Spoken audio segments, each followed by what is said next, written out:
how did you start and what got you to where you are now? When the pandemic hit and I was sort of watching this crisis in our small community of time after time, women and their children being rejected from homes, being turned away because they have children, and going homeless, I was like, oh, someone's got to do something. I'm someone. I also remember that you put on events, for example, and you put on exhibitions, hung out to dry exhibition. Can you share a little bit about that? I hung through the public spaces dresses and children's clothing. It actually got coverage, and then other like-minded groups doing their own version in other places on International Women's Day. So we ended up having 3 known platforms and events around Australia. That was, woman power. What are some of the common themes that you're seeing happening that are causing this housing insecurity and homelessness issue? The gaps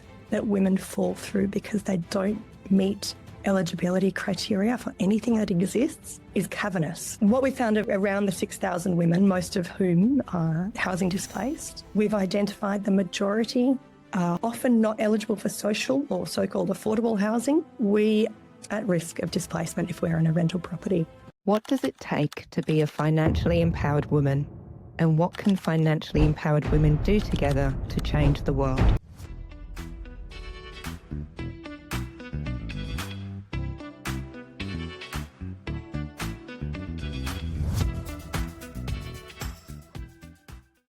A shocking statistic is that around 400,000 women in Australia are at risk of homelessness.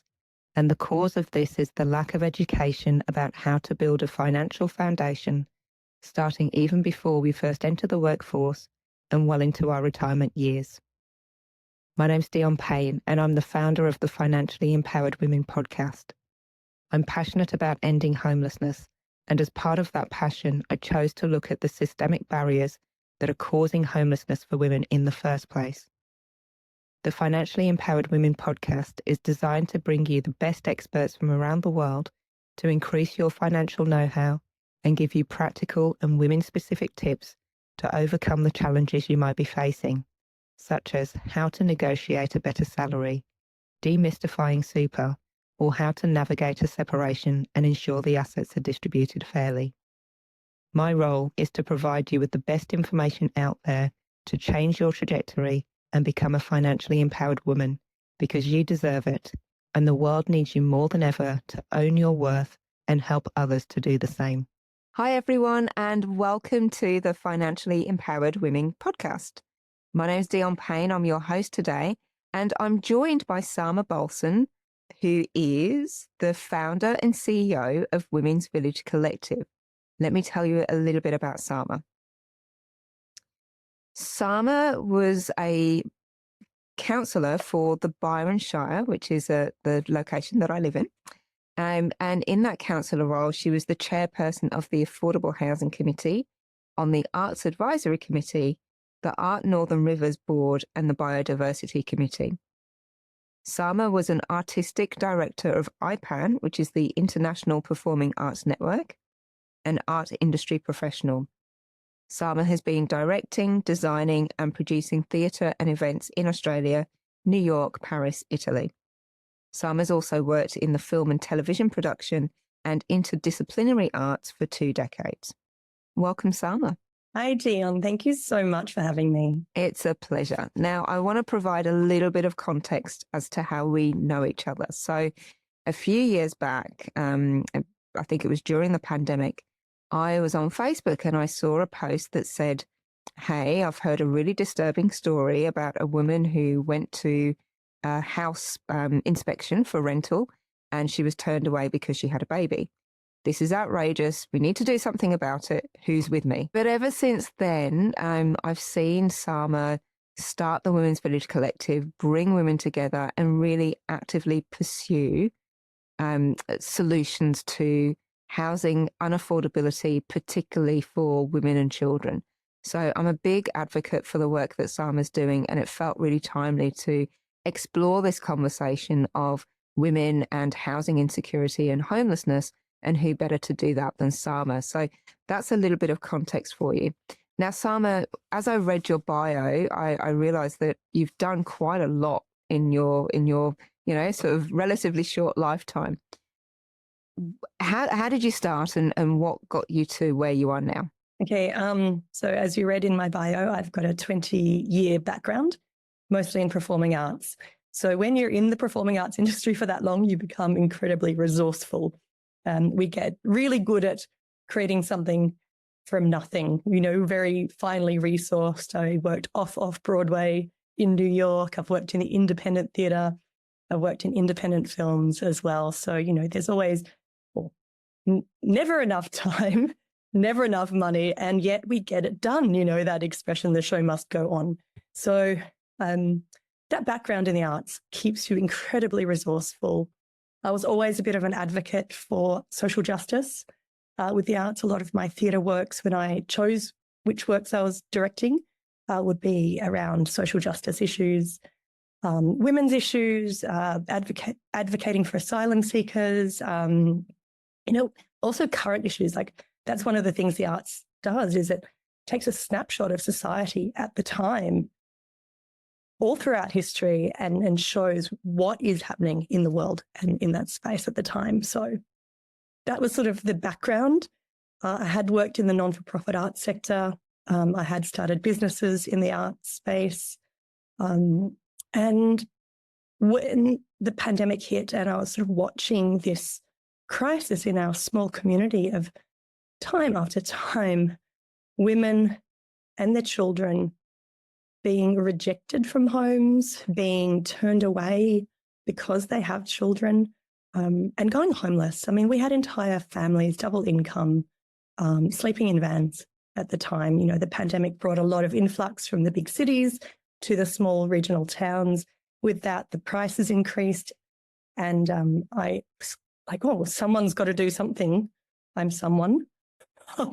So as you mentioned before, you were one of the first people to reach out when I sort of saw this injustice. It was just another story of another woman being turned away from housing and facing homelessness. And it started with 3 of us. Very quickly, just through word of mouth, really, it grew to about 700, which is when I approached the mayor at the time. And that became a journey into becoming a local politician, which I'll come back to. And then now there's an engagement with about 6,000 women, the majority of whom live in constant housing displacement and housing distress. And note that that's the language I want to use. A lot of the women, even though they are what would be classified as homeless, don't necessarily relate to some of the labels that go with homelessness. They're not necessarily rough sleeping. You're not going to find people necessarily on the streets with their children, elderly women. There's a lot of shame. There's a lot of dignity that, they're often couch surfing, house minding, pet sitting, staying in their vehicles, that would be considered a home. They've made it really homely. So that's the sort of broad context, that arts background, seeing the issue, wanting to take action. And it started as a grassroots movement in 2020. And by 2021, we'd registered as a public benevolent institution and DGR registered charitable organisation. And we just, with the little resources and a huge amount of volunteer time, we started to do something. And over the years, we've refined it. And we can talk about that a little bit further down the track, but that's the background. Yeah, look, that's fantastic to hear. And I do remember that you gathered a large number of women together very quickly, and it was like there was a rallying cry and something to come together around. And weaving in your art experience, I also remember that you put on events, for example, and you put on exhibitions. The Hung Out to Dry exhibition. Can you share a little bit about that with the audience? So, thanks, Dion. So International Women's Day 2020 was kind of our launch, really. Again, it was all volunteer-led. I got council permits to hold an outdoor exhibition. The council were really supportive.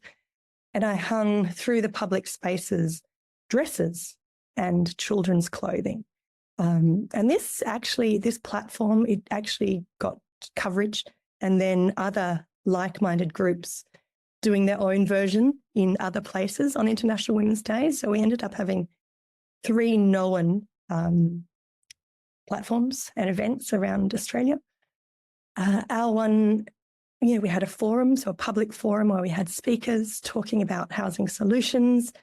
We had a beautiful soundtrack by a friend and composer, Jantje de Wilde, who weaved real life women's stories that I gathered and asked women to share in with the soundtrack. So we had an art installation, musical soundtrack. We also, hung up on the dresses the statistics, the data, the number of women over 50 going homeless, in Australia, the reality that a rental property is not housing security. There is no security in that. So, we started to gather that data, and we got a parliamentary recognition for our first project, which was quite an achievement.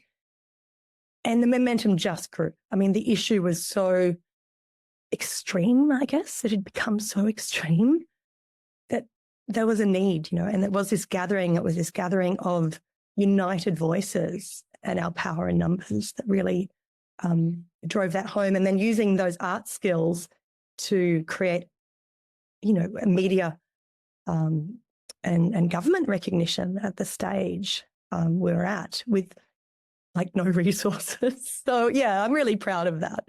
That was, woman power. We came together, we gathered, we heard the cry, we took action, and we delivered. Yeah, that's so beautiful. And I'm glad that you referred to women power, because women power is very powerful. And it is all about pulling in the same direction as well. So that's great. Of the thousands of women that you may have spoken to or through Women's Village Collective that have shared their stories, what are some of the common themes that you're seeing happening that are causing this housing insecurity and homelessness issue? Well, that's a very systemic issue. You've got to remember that financial institutions, government institutions, housing policies were not built for or by us. It's very systemic, it's very embedded.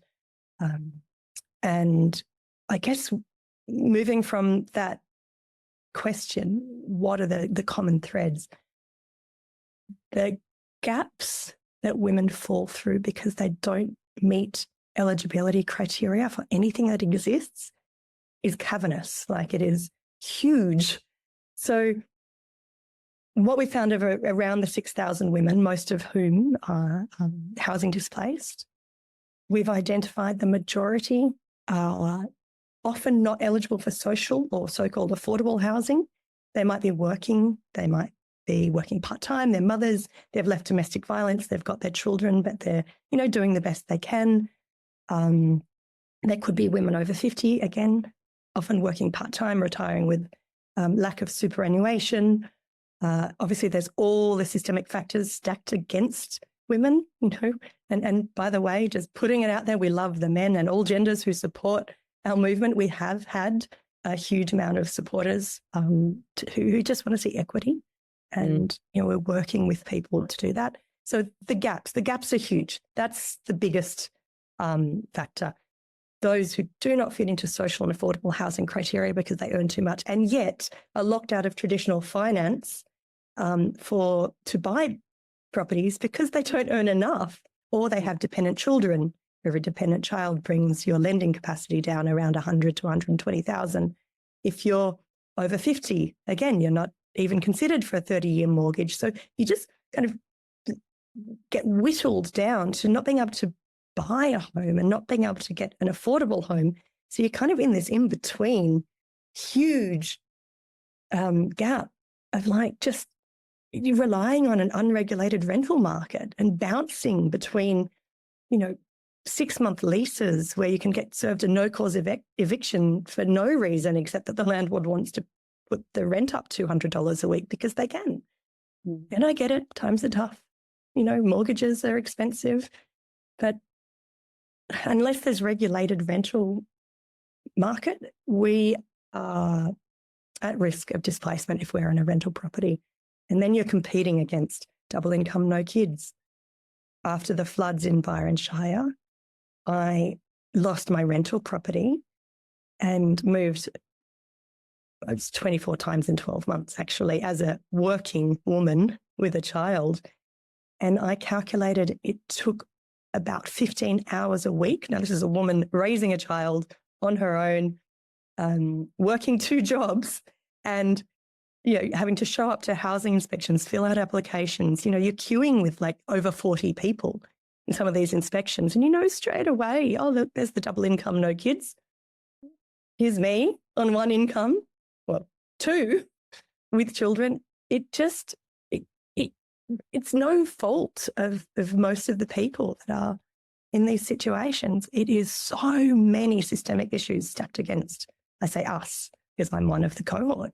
Yeah. And as a friend, I've witnessed you travel this journey, and I've witnessed the challenges that you faced. I'm sure I don't know even half of them, but I've seen that from that sort of that perspective of, okay, yeah, that this is somebody that I know that is living through this, and you're not the only friend that I know that is living through this as well. So it is a really challenging time. And I do just want to provide some context for the audience as well. So the location that we're talking about, the location that we live in, is the Byron Shire. Byron Bay is about 2 hours south of Brisbane and about 9 hours north of Sydney. And it's a very highly desirable place to live. And it used to be many years ago a bit of a hippie town, and before then it was farmers. And not that many people came unless they were surfers. And then over time, it's become more and more gentrified. And we've seen the challenges of, as house prices have gone up, the diversity in the community that we once had is being lost, because it tends to be more high income families that can afford to live here, which in and of itself is not necessarily an issue. But when it reduces the diversity of the community, I believe it is. So Byron Bay has always been famous for the surfers and the artists and the alternative people. So it's now becoming more homogenized. And this isn't just a situation that's happening in Byron Bay. It's happening in a lot of places around the world as well. So what we're talking about here, even though it's very localized and we're talking about one particular area, this story is being repeated in many locations around the world. So it's really one to pay attention to. And it's really one that I just wanted to highlight through the Financially Empowered Women podcast, to show that, yes, there are those systemic barriers that are in place. Let's bring awareness to those systemic barriers so that we can avoid some of the traps of being, I love that word that you use, housing displacement and housing distress. So knowing how to avoid those traps.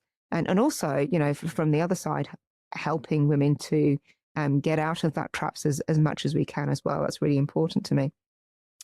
Now, Sama, I know that you did have that stint as a councillor with the Byron Shire Council, so you had your political time. What did you learn from that you can weave into what you've been doing with housing, particularly with the Women's Village Collective? Yeah, thanks for the question. Look, I went into politics to learn the system. When you start to look at systemic change, you need to understand the system you're in to understand what are the parameters, what can be done within the system that does exist, and where are the levers and the mechanisms to create change. So that was kind of my vision going in, my hope. And within that, so refining again what Women's Village started to focus on,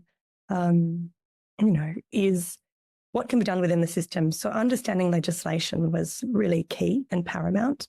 So, for example, in the Byron Shire and in regional New South Wales, there's zoning permissible uses, for example, RU2 zoned land, which is all, gobbledygook perhaps to many. But what it means is you can have 2 homes on the land, plus usually some temporary cabins as well, or cabins that can provide temporary accommodation. Now, what most people don't understand is where the parameters are.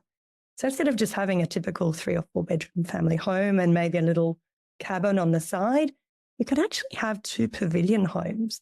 Now, a pavilion home could have up to reasonably 12 bedrooms.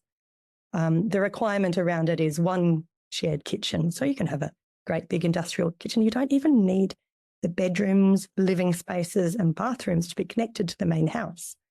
So essentially, you could house families in up to 12-bedroom homes plus short-term cabins if you start to understand legislation of the best and highest use. So that's just one example.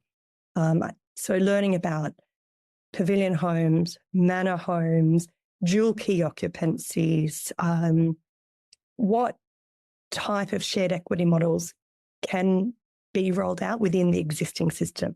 So that was one area that I sort of, I nerded out on. It was the planning legislation. Like, okay, give me as much information as I can take in to understand what we can do, how we can join forces, come together and actually work to get our foot in the door, to build some equity. Also caravan park legislation. This is a tiny home movement. So getting people to be able to identify where in their local council area they might have, permissible use for caravan park legislation, because the tiny home falls under that, you see. So just understanding the levers, understanding what can be done, and then, of course, continuous advocacy for systemic change. I was one of 2 rental tenants on the elected council. The other, one of 3 women.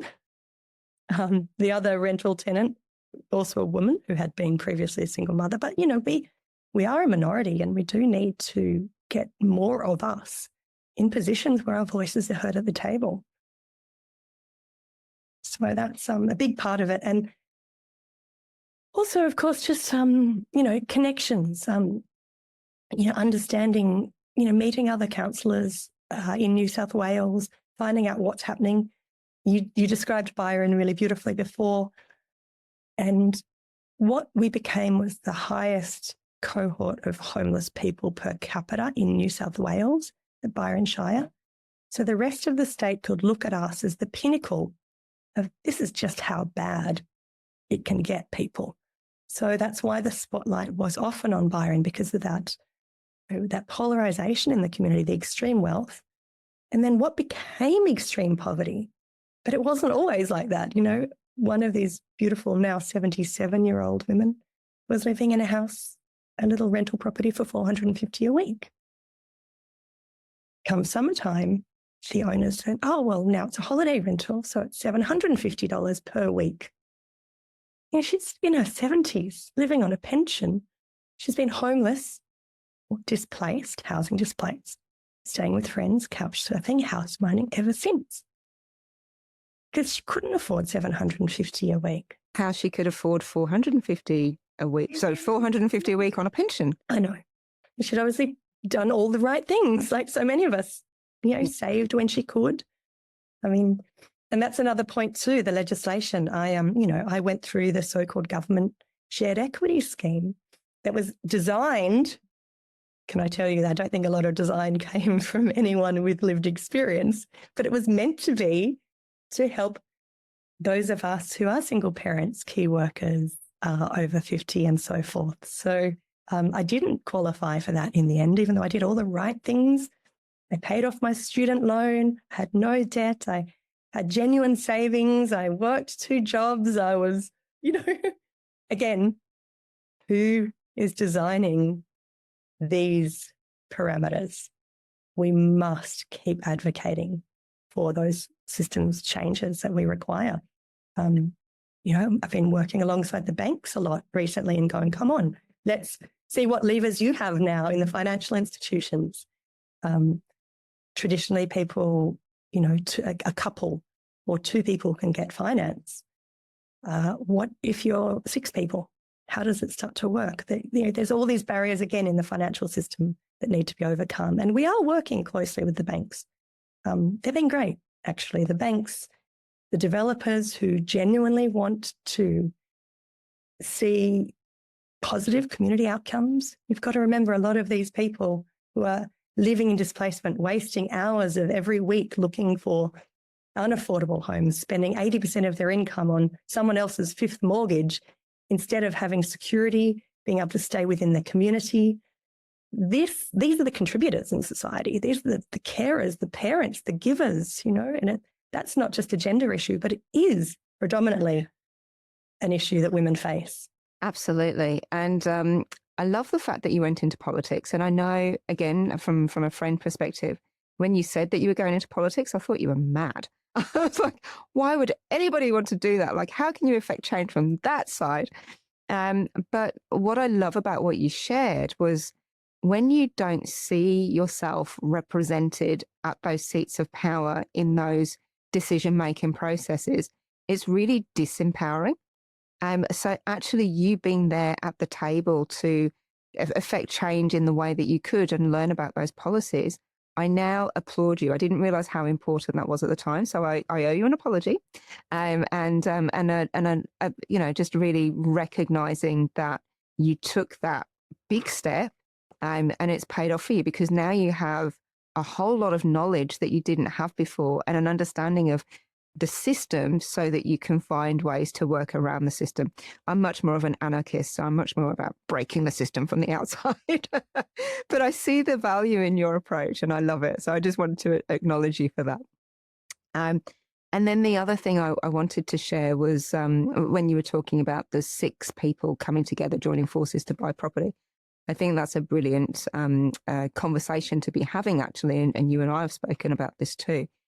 But I just want to share a little story. So back in the day, 2017, 2018, I did a development of 14 one-bedroom townhouses.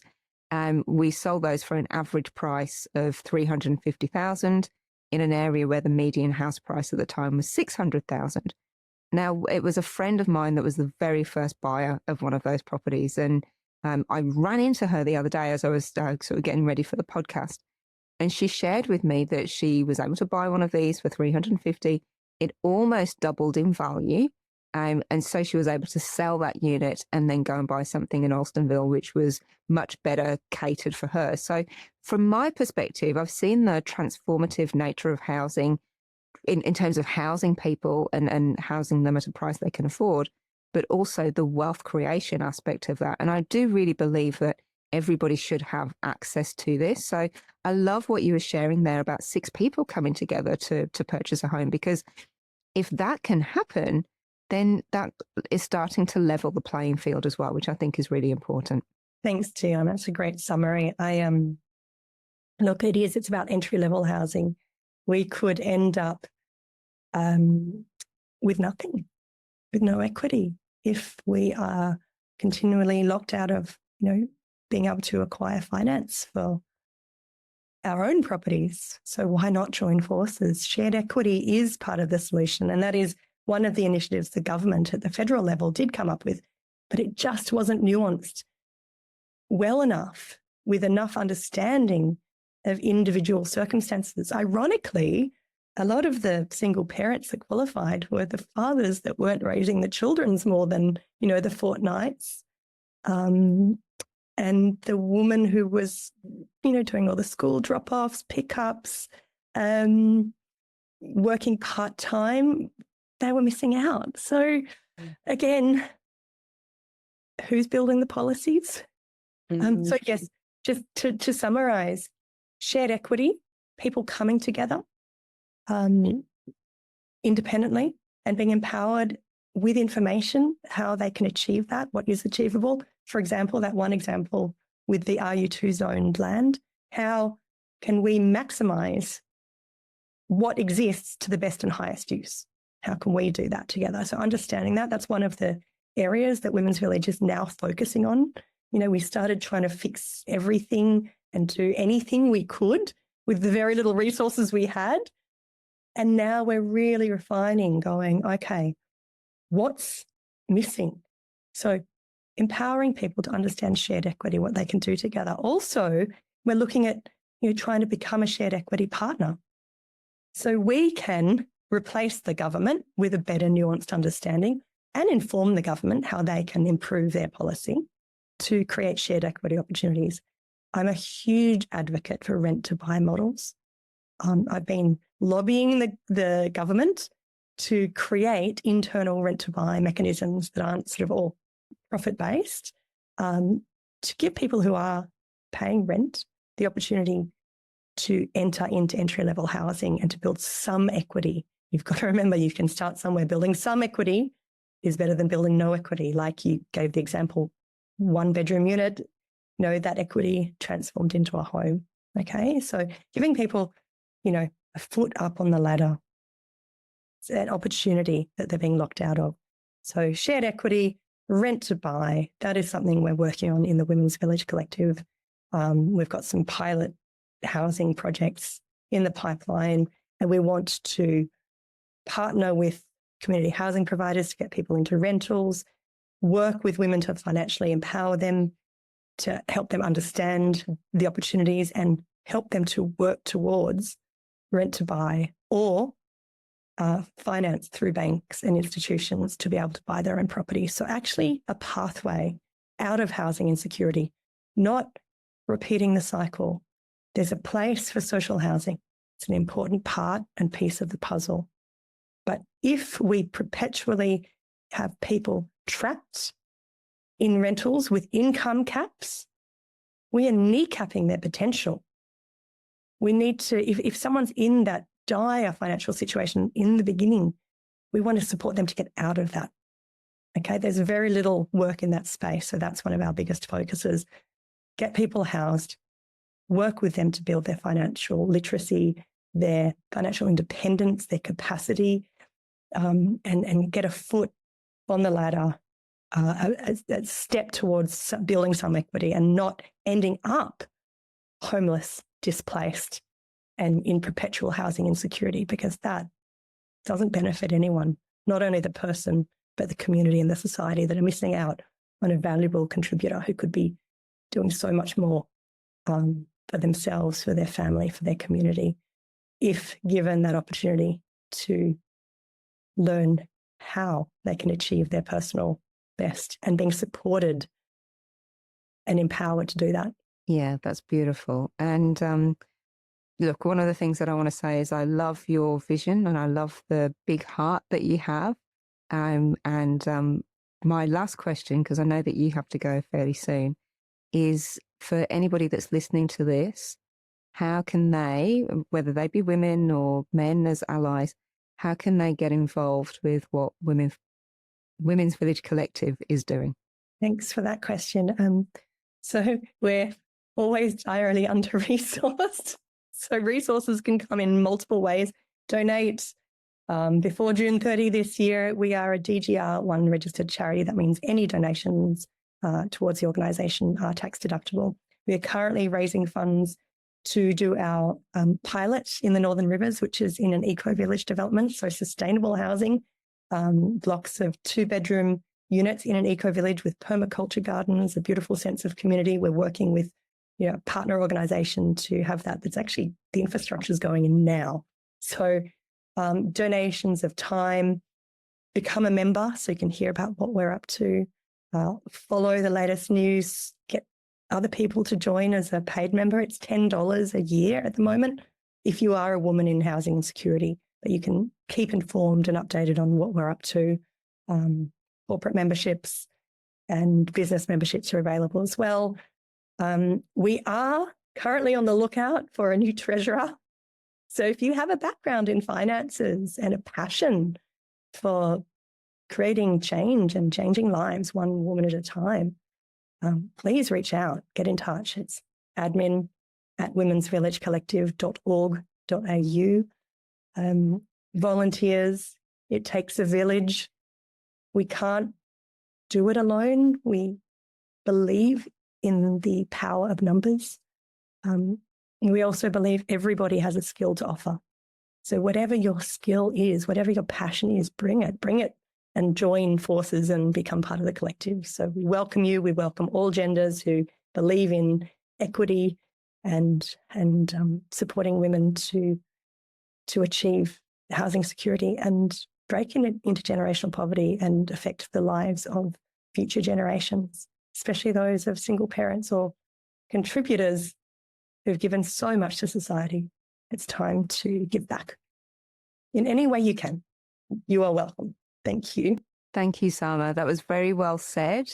And I've really appreciated our conversation. It's fascinating how we've known each other for such a long time, but I think this is probably the deepest conversation that we've had, covering a whole wide range of things. And I'm glad to not only be able to have this conversation with you, but also to be able to share it with the audience as well. So thank you so much for coming on. Well, thank you for what you're doing. I love what you're up to, these podcasts. I watched a couple last night too, and they're brilliant. So I'm really, really delighted to see, how we in our own journeys have evolved and still, side by side, creating and forging change as we go. So thanks for your contribution as well, Dion. Thank you.